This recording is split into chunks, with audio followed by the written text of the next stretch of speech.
शेख, मेरा क्वेश्चन फिदिया से रिलेटेड था कि हम जिस कंट्री में हम रहते हैं यहाँ पर कोई भी फिदिया के लिए कोई नहीं है आसपास, किसी को हम फिदिया नहीं दे सकते। अब हम अगर इंडिया में देते हैं तो यहाँ पर अगर बाहर एक टाइम के खाने का अगर हिसाब लगाएं तो बाहर खाना करीब इंडिया के 1,000 का बैठता है, और अगर वैसे हम घर पे खाते हैं ज़्यादातर तो घर पर भी करीब 300 रुपये का या 400 के आसपास का एक बंदे का एक टाइम का बैठेगा खाना। तो इंडिया में अगर हमें फिदिया देना है तो हम किस तरह से देंगे? पैसों के हिसाब से देंगे या खुराक के हिसाब से देंगे? किस बहुत तरह से? बहुत आसान तरीका है इसका।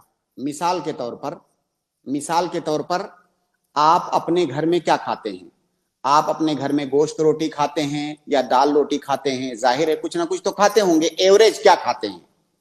अगर आप अपने घर में गोश्त रोटी खाते हैं, रोजाना एवरेज आपका गोश्त रोटी है, तो इंडिया में गोश्त रोटी आप खिलाइए।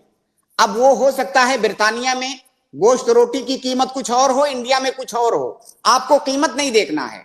हिंदुस्तान में जितने में गोश्त रोटी मिलती हो, आप उतना पैसा भेज दीजिए किसी को कि फकरा और मसाकीन को खिला दीजिए।